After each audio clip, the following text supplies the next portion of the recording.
Vivante est mon premier roman. Comme souvent dans les premiers romans, il est très inspiré de mon enfance.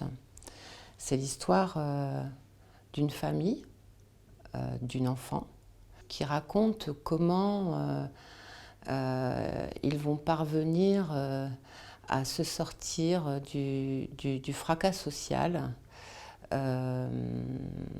des 30 glorieuses, enfin, dans lequel ils vivent dans cette période qui n'a pas été très glorieuse pour eux d'ailleurs. C'est l'histoire d'une femme, la mère, qui a eu 10 enfants, 6 avec un mari juif et 4 avec un Algérien. Et l'héroïne du roman est une petite fille qui est la fille de l'Algérien et qui porte le nom du juif. C'est l'histoire de cette petite fille donc, qui est prédisposée à la soumission et qui refuse cette fatalité.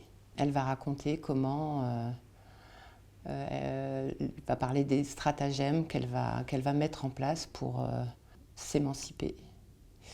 Elle va parler de sa mère beaucoup, puisque sa mère est, même malgré ses renoncements, est la première artisane de cette émancipation. Dans ce livre, elle va beaucoup parler de cette femme qui est très importante pour elle, pour laquelle elle a une grande admiration et qui, dans cette espèce de vacarme, va quand même être son phare. Ma mère, elle était arrivée là avec ses 5 enfants au hasard des petits boulots de son mari, le juif, mais ça, c'est une autre histoire. Elle vivait dans un immeuble HLM, juste à côté de la baraque de chantier où dormait mon père. C'était la fin des années 50, les premiers HLM sortaient de terre pour répondre à la crise du logement de l'après-guerre. Pour elle, c'était l'Eldorado. Cette petite fille, elle n'appartient à aucun monde, ni à l'un ni à l'autre. Elle se sent comme un trait d'union, suspendue au-dessus du vide. Cette distance, son vide, cette difficulté à savoir où se trouvent ses racines, en fait, elle va en faire une force. Et très tôt, elle va décider elle va décider que sa vie est ailleurs. C'est pas une fuite, c'est pas un renoncement à sa famille, à ce qu'elle aime profondément.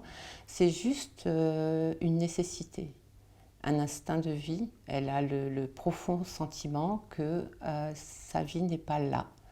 Et ça n'a rien à voir avec une quelconque condescendance ou par rapport au milieu populaire dans lequel elle évolue. C'est juste que c'est un sentiment très très profond chez elle. J'aime les sorcières. Elles sont solidaires, elles se serrent les coudes, elles font face. Les fées sont mièvres. Elles sont là pour empêcher de grandir, elles nous asservissent. Elles font de nous des femmes stupides dont la seule ambition est d'être belles, douces et désirables. Elles distribuent leurs petits dons de merde à coups de baguettes magiques qui nous ramollissent le cerveau. Elles nous piègent et recouvrent nos petits corps graciles de paillettes et de robes couleur de lune pour qu'on se glisse sans broncher dans le lit du premier convenu.